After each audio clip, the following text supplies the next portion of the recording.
"I don't belong here," the poor teacher whispered.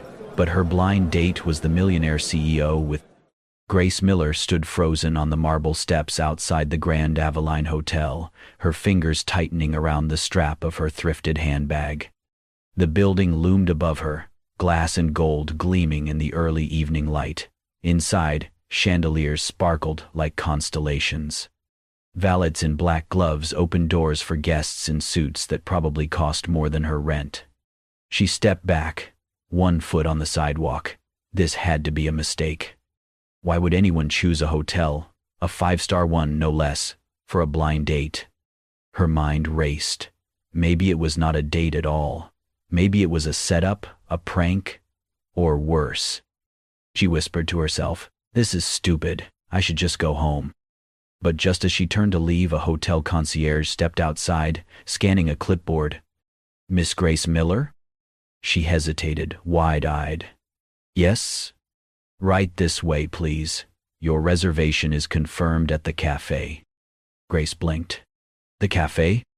The man smiled, professional but warm. "Yes, ma'am. Inside, to your left. He is already waiting." Her heart stumbled. So it was real. Still, her legs moved hesitantly as she followed him inside.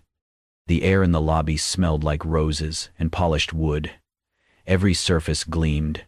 Women in evening gowns clinked glasses beside towering floral arrangements. A live pianist played something soft and elegant in the distance. Grace felt like an intruder in someone else's life. She clutched the strap of her bag tighter, keeping her head low as she walked past velvet chairs and murmured conversations. She caught sight of her reflection in a mirror and cringed. Her simple navy dress looked even plainer under the crystal lights, and her shoes were scuffed at the toes. At the entrance of the cafe, the hostess smiled and gestured her toward a table by the window. And there he was. Ethan. He rose slightly from his chair as she approached, tall and poised in a charcoal blazer, no tie. His presence was calm but undeniable. His eyes, deep and attentive, found hers instantly, and that made it worse. She felt her knees wobble. "Hi," she managed, barely above a whisper. Her voice cracked, like a kid's, on the first day of school. Ethan smiled gently. "Grace?" She nodded. He motioned toward the seat across from him. She sat down too quickly, bumping the edge of the table with her knee. A glass of water had already been poured for her. She reached for it with trembling fingers, hoping to anchor herself. But her hand slipped. The glass tilted, and a small stream of water spilled across the table, soaking the corner of the pristine white menu. Her breath caught. Her cheeks flushed crimson. I'm so sorry," she stammered, fumbling for a napkin that wasn't there. Then she whispered it, barely audible, almost to herself. I don't belong here." She dared not meet his eyes. There was a pause. Then, without a word, Ethan reached forward and slid a folded linen napkin from his side across the table toward her. He used another to gently blot the water around the menu, not in a rush, not with judgment. His movements were precise, calm, kind. Only then did he look at her, and his voice was low and sure. "Then, this place," he said, "is lucky to have you." Grace froze. No laughter, no awkward pity, just words that landed softly, like a blanket, over her exposed nerves. For the first time since she stepped foot inside the hotel, she exhaled. Not all the way, but enough to feel like maybe, just maybe, she had not made a mistake coming here. Ethan leaned back, folding the damp napkin neatly, as if it were the most normal thing in the world. And across the table, Grace sat still, uncertain but no longer entirely afraid. Grace's fingers hesitated above the menu, her eyes scanning the elaborate names with growing dread. She had no idea what any of it meant. Chamomile infused with elderflower, truffle poached quail egg salad. It all sounded like something out of a movie she did not belong in. "I'm sorry," she murmured, her voice fragile but honest. I don't know how to order from this kind of menu. Ethan looked up from his own copy. No need to be sorry, he said easily, then closed the menu altogether. He raised a hand, catching the attention of the waiter with a slight nod. We'll have 2 peach teas and 2 warm muffins. Whatever's fresh. The waiter blinked, almost confused, but nodded and left. Grace blinked. You didn't have to. I wanted to, Ethan replied, leaning forward. I've had enough foie gras in my life to know when someone just needs a good muffin. That made her smile. Just a little. Her shoulders loosened, and she set the menu down, grateful. I teach 2nd grade, she said. Public school in Eastfield. My rent takes most of my paycheck. The rest goes to food, art supplies for the kids, and second-hand books. Not exactly glamorous. He listened, elbows resting lightly on the table, not interrupting once. I live in a studio apartment above a laundromat, she continued. It smells like dryer sheets 24/7, but it's warm, and I like the noise. Ethan gave a soft chuckle. Better than the silence of most hotel suites. Her brow rose slightly, but before she could ask, the soft chime of laughter from a nearby table cut through the moment.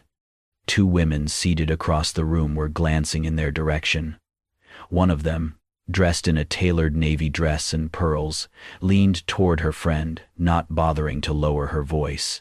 Well, she said with a sneer, someone clearly didn't read the dress code. Grace froze. She instinctively reached for her lap, brushing her plain dress, as if trying to erase the judgment from it. Her posture tightened, eyes lowering to her tea, hands retreating. She wanted to disappear. Before she could even blink, Ethan stood.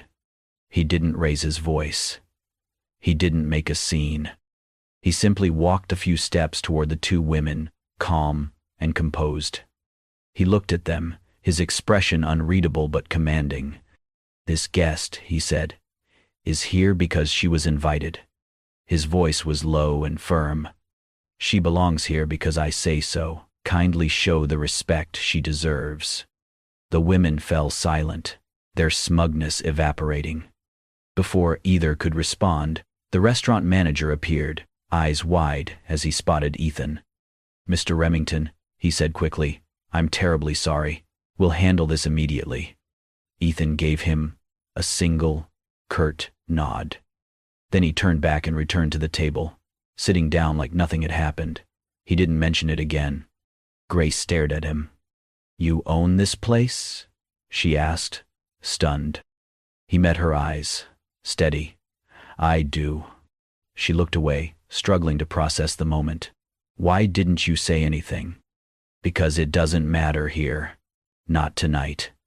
The waiter returned with warm muffins and steaming peach tea. Grace looked down at the plate, unsure whether to laugh or cry. She picked up a muffin, still hot from the oven. She broke off a piece, slowly brought it to her lips. It tasted like butter and cinnamon and kindness. When she finally looked up, Ethan was watching her, not with pity or amusement, but with a rare kind of softness. And for the first time, she didn't feel like she was falling apart. She felt like maybe someone had caught her. The sky was beginning to blush with the first hues of twilight when Ethan asked, gently, would you like to see the rooftop garden? Grace blinked, a little surprised. There's a garden? He smiled. Most people never find it. It's hidden, like all the good things in this place. Curious, she nodded, and he led her through a side corridor, up a private stairwell, and onto a quiet terrace several stories above the city. A breeze carried the scent of lavender and fresh soil. Stone paths wove between neatly trimmed hedges, fairy lights strung through flowering trees. It was quiet, removed, almost unreal. Grace stopped near a bench, her eyes wide.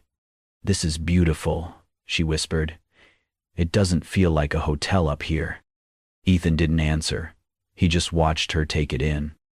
They walked slowly, side by side. She spoke more now, about her students, the way they colored outside the lines, how they shared single pencils like treasures, How some came to school without breakfast, but still offered her half their granola bar. She told these stories not to complain, but with a strange, fierce kind of pride. Her voice trembled only once, when she mentioned a little girl who drew her a picture every Friday, even when she had no crayons. Ethan listened. Hands in his pockets, he matched her pace, occasionally glancing sideways, not at her clothes, not at her face, but at the way her hand moved when she spoke, the way her eyes softened at every child's name. They came to a narrow corner where the path dipped slightly. A hotel staffer in uniform rushed past, clearly late for something, and accidentally brushed too close. Grace staggered back. In an instant, Ethan reached out, catching her, just before she lost her balance. His hand wrapped gently around her arm, steadying her. She froze. So did he. His touch was warm, careful, protective, but not possessive. For a second, they simply stood like that, close, breathing the same air, the scent of rosemary and roses all around them. Then he let go. "Sorry," he said softly. "Are you all right?" She nodded quickly, brushing back a strand of hair. "I'm fine, just startled." They walked a little more, but the mood had shifted. Not uncomfortably, but changed. Quieter, closer. Eventually, she checked her phone. "I should get going," she said. "I've got morning duty at school tomorrow." "I'll call a car for you," Ethan offered. She shook her head gently. "I take the train. It's cheaper, and honestly, I like the noise. Makes me feel less alone." He didn't argue. She turned toward the elevator. "I'll walk you down," he said.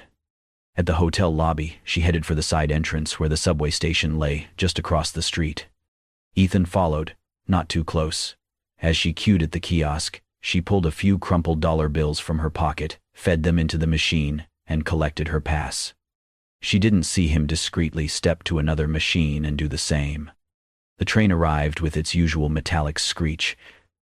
Grace turned and gave him a small smile, polite, guarded, but sincere. "Thank you," she said, "for tonight." Ethan nodded. "You're welcome, Grace." She stepped inside. The doors slid closed behind her. Through the glass, she looked back, for just a second, and saw him, not leaving, not turning away, but standing behind the barrier, holding the unused pass, eyes following her until the train disappeared down the tunnel. He didn't move. Not until the platform emptied. Back at the hotel, Ethan stepped out of the elevator onto the penthouse floor. But instead of going inside, he paused by the window. The chandeliers below sparkled. The corridors gleamed. Everything was in its place. But the air felt colder. And for the first time, he wondered if the most beautiful part of his hotel had just left on a train, and if the silence that followed was the loudest thing he had ever heard.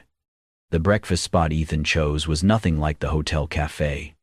It was a little corner diner, paint peeling off the sign, with mismatched chairs and tables that wobbled on one leg. The smell of burnt toast and syrup lingered in the air. A radio played soft jazz, crackling through old speakers. And Grace, she looked more at home than ever. She laughed more here, full-bodied, unguarded. Her blonde hair was tied up messily, a pencil tucked behind one ear. She wore a faded cardigan over a summer dress and kept tugging at the loose thread near her sleeve without noticing. Ethan watched her smile over a plate of scrambled eggs and wheat toast, and something in his chest softened, unfamiliar and warm.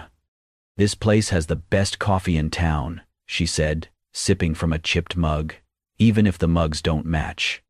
He smiled. "I like that they don't." They sat by the window. Outside, the school bell rang, and children began to stream in. Some paused to wave at her through the glass. She waved back without hesitation, like a mother to many. "You really love what you do," Ethan said. She shrugged, but there was light in her eyes. "Some days are hard. Some kids come in angry, hungry, scared. But then someone draws you a picture that says, "You're the best Miss Miller ever," and suddenly, it's all worth it. Before he could reply, a commotion broke out near the doorway. A small boy, no older than 7, had tripped on the curb outside and scraped his knee. He stood there, crying, loud, heartbroken sobs that pierced the air. Grace was out of her seat before Ethan could react. She rushed to the child, crouched beside him on the sidewalk, completely unfazed by the curious stares from nearby diners. She pulled tissues from her bag, gently dabbing at the blood. Then she tore a piece of paper napkin from their table and wrapped it around his knee with a rubber band from her wrist. "It's okay," she murmured. "You're a brave boy." The crying slowed. She reached into her tote and pulled out a small, wrapped candy, the kind teachers always had in case of emergencies. "Here," she smiled. "Only the bravest get these." The boy took it, wide-eyed, and nodded solemnly before running off toward the school gates. Grace stood, brushing her hands off, and turned to find Ethan staring at her. He was still seated, still holding his coffee, untouched. His eyes glistened. She tilted her head, a little breathless. "Why are you looking at me like that?" He shook his head once, and kept looking, not at her dress or her hair, but at something deeper. The way her hands had moved, the instinct to comfort, the grace in her kneeling, the way she had made a child feel seen. "I'm not," he said softly. But he was. He didn't speak again. He didn't need to. His eyes, a little red, a little overwhelmed, said everything. Grace walked back slowly and sat down again, tucking a strand of hair behind her ear. Ethan reached for his coffee, but stopped halfway. For the first time, he realized something that scared him more than any boardroom negotiation or Forbes headline. This woman, this teacher with candy in her purse and a world in her eyes, was showing him a version of love he had never known. And in that tiny, peeling diner with its wobbly tables and mismatched mugs, he understood something with aching clarity. She was most beautiful when she forgot the world was watching. And he couldn't stop watching her. The article wasn't hard to find. It wasn't even hidden. Grace had simply opened a news site on her phone during a lunch break, scrolling mindlessly while her students were at recess.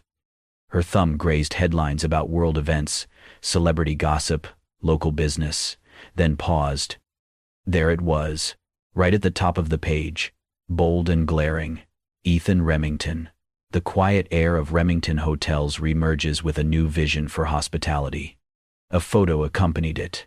Ethan standing at the entrance of the Grand Avalon, shoulders squared, eyes cool and confident. The same charcoal blazer, the same quiet strength. The same gaze she had felt on her, across muffins and chipped diner mugs. Grace's breath caught, her heart felt leaden. She tapped the article, her eyes raced over the words. Son of the late Gregory Remington, owner of a luxury hotel chain, private, elusive, known for walking away from the spotlight. And here was the twist. Despite all that, the article continued. He had been spotted at her city's school district, launching a scholarship, doing community outreach, promising a new plan for local youth. None of which mentioned her, none of which explained why he had appeared at her school, sitting in classrooms, talking quietly, drinking peach tea. Her fingers trembled. She locked the phone. Her pulse pounded in her ears, as though everyone in the cafeteria had gone silent except the roar of her own blood. Was this a test? Was she part of some social experiment? Had he ever cared about her, or only cared about the story she embodied? Later that afternoon, Ethan stood at the school's front gate. Sharp coat, immaculate shoes. He looked out of place among paint-splattered shirts and sneakers covered in chalk dust. Children stumbled and ran past him, calling out greetings to teachers. He didn't flinch. He just waited. Grace spotted him from the hallway window, heart lurching. She hesitated, gathering herself, arms crossing protectively over her chest. She stepped into the hall. "Grace," he said, voice soft, as if he were apologizing for his own presence. She didn't smile. Her eyes were guarded, sharp. "I saw the article." He nodded quietly. "I figured you might." She let out a humorless laugh, bitter and raw. "You're him. Ethan Remington," she added, voice trembling. His lips curved in the barest acknowledgement. "Yes." She paced a half step, turning away, then back. "Of course you are." His voice was quiet. "I didn't lie." She whipped around, anger and hurt mingling. "You didn't tell the truth either." He advanced a step. She recoiled. I wanted you to see me. Not my name, not my family, just me." His eyes searched hers. She swallowed hard. "Do you even understand how it felt? To sit there thinking we were equals, and realize later I was part of your story, a humble teacher in a smaller dress." Ethan's jaw flexed. He flinched. "No, it was never that. Never." "Then what was it?" she demanded. Her voice cracked. "Was I a dinner party anecdote? A lesson dressed as romance? A teacher on display?" "Grace," he said, voice breaking, "you were the first person in a long time who didn't treat me like a Remington. You didn't want anything. You didn't pretend. You just were." She turned her face away. Tears threatened. She whispered, "I don't need kindness driven by guilt." "I never pitied you," he insisted. "Then what was it?" She dared him to answer. He closed his eyes, steadied.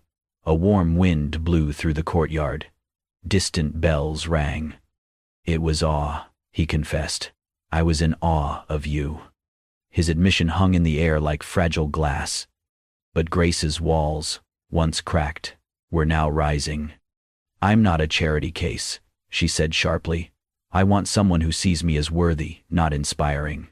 She turned and began walking back toward the building. Ethan didn't follow. He stood in the open air, in the blur of children's laughter and chalk-dusted footsteps, watching the one person he never meant to lose fade into the hallway. He said nothing. He just let her go. Grace turned and walked away from Ethan outside the school gate. She didn't run. She didn't look back. But something inside her cracked the moment she heard him whisper, "I only wanted you to see me, not my last name." For days, she said nothing, did nothing. She didn't answer his calls, didn't open his messages, didn't even tell her best friend what had happened. When he finally wrote, "I understand if you need time," she read it and turned off her phone. The truth was, she didn't know if time could fix the hurt. She had believed him, believed every quiet moment, every soft look, every simple gesture. She had started to imagine a future. But now, she felt like a test she didn't know she was taking, and failed. And yet, he never showed up again. No explanations, no flowers, no drama. Only distance, silent, respectful, agonizing distance. She buried herself in teaching, focused on spelling quizzes and sticky fingers and forgotten lunchboxes. Her classroom became her shield. But at night, when the lights went off and the world turned quiet, her mind whispered questions she couldn't silence. Did he see me as something to prove? Was I ever really enough? And then came Friday, her birthday. She hadn't told a soul. She hadn't even remembered it herself until she brushed past a calendar that morning. She didn't want fuss, just wanted to get through the day without breaking. But second graders have their own language for love. When she stepped into the classroom, she froze. Her desk was covered in cards, some wrinkled, some glittered, some still wet with glue. A paper crown sat crooked on her chair, decorated with rainbow stickers and a lopsided heart. She blinked hard. Then Ellie, the shyest in class, tiptoed forward, holding something folded tightly in both hands. "It's from all of us," she said. Grace knelt, her hands trembling slightly as she took the handmade card. She opened it. One line was written in big, uneven letters across the center. "You belong with people who see how good you are." Her breath caught. The classroom faded. The sounds melted. Only that sentence remained, echoing louder than anything Ethan had ever said, and somehow exactly what he had meant. She clutched the card to her chest, tears spilling freely now. She didn't even try to stop them. These children didn't know about her heartbreak. They didn't know about hotels or last names or the crushing weight of self-doubt. But they knew her. They saw her show up every day with tired eyes and worn-out shoes. They saw her kneel beside scraped knees and broken hearts. They saw her love without asking for anything in return. And they loved her back. Not out of pity, but because, to them, she was the world. In that moment, something shifted. Not all the pain went away, not all the confusion. But the voice that had whispered, "You're not enough," was quieted, replaced by the voices of 20 little hearts who had written the truth in crayon and construction paper. She wasn't a project. She wasn't a charity. She wasn't someone to test or pity or rescue. She was someone worthy of being chosen, worthy of being stayed for, and maybe, just maybe, ready to believe it. It was still early when Grace walked into her classroom. The morning light filtered through the tall windows, casting soft shadows across the floor. The room was quiet, unusually so. No spilled crayons, no backpacks flung in excitement, no giggles echoing from the coat hooks or the shuffle of little sneakers. Just silence, until she noticed it. Near the reading corner, where her old crate of secondhand books used to sit, warped by years of use and love, stood a brand new bookshelf. Polished wood, carefully built, still smelling of sawdust and fresh paint. She froze. Then slowly, almost cautiously, she walked toward it. Rows upon rows of books lined the shelves, glossy covers, bright colors, untouched pages, storybooks, early readers, adventure series, graphic novels, picture dictionaries, even a full set of science encyclopedias, books that cost more than her monthly grocery budget, books her kids had only seen in libraries they couldn't reach. She ran her fingers across the spines like they might disappear. Then she saw it. A small wooden plaque, affixed to the top shelf, no bigger than her palm. The engraving was clean, simple, but carried the weight of 1,000 affirmations. For Miss Grace, who believes in every child first. Her hand flew to her mouth. There was no name, no note, no signature. But her heart knew, and it didn't take much to confirm it. Out in the hallway, just past the coat-room window, she saw him. Ethan.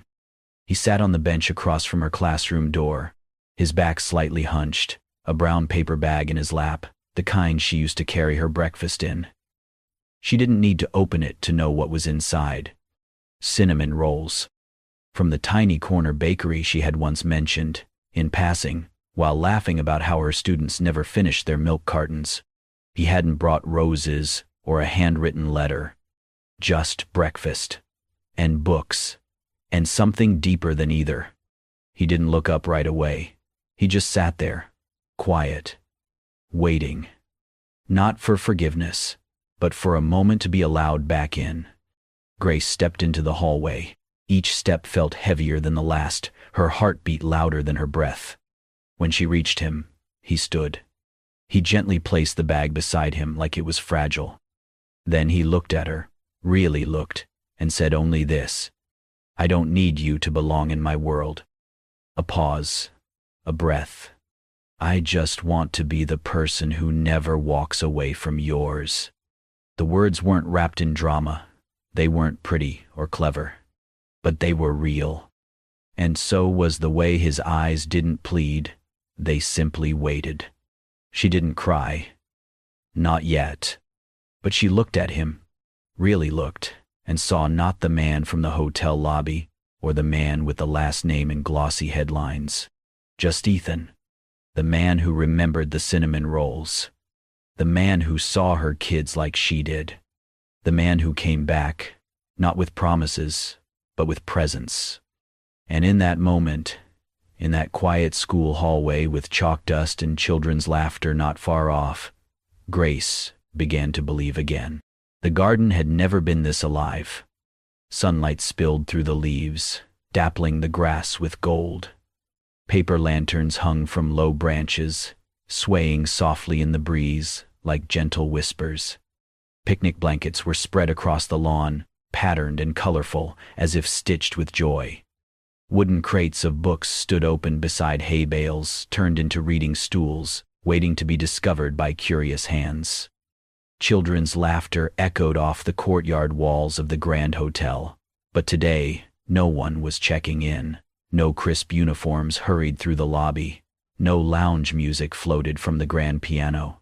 The marble floors and velvet ropes belonged to no one this morning. Because today, the hotel wasn't for guests. Today, it was for them. Dozens of second graders, barefoot and sticky-fingered, ran through the flower beds, chasing soap bubbles that glistened like tiny rainbows. Some clutched books, reading aloud with exaggerated voices and unstoppable giggles. Others lay on their stomachs beneath the trees, lost in pages and juice boxes. And Grace stood at the edge of it all, frozen in place, one hand pressed gently to her heart, the other holding a simple cardstock program. The print was soft, almost whispered.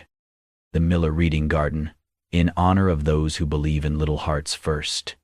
She blinked fast, her vision blurring. Her name, Grace Miller, was engraved on the bronze plaque affixed to the garden's wrought iron gate. It gleamed in the sunlight, bold and permanent. She took a slow, shaky breath. Then Ethan appeared beside her, as if summoned not by timing, but by something deeper. He wasn't in a suit, no blazer, no cufflinks.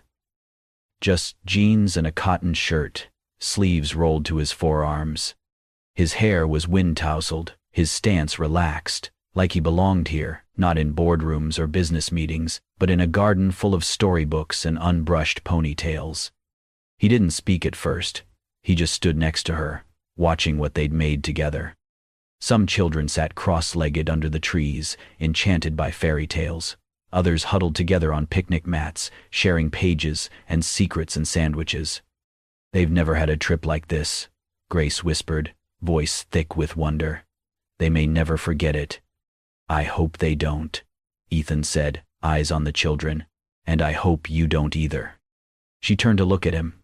Really, look. There were no photographers, no diamonds,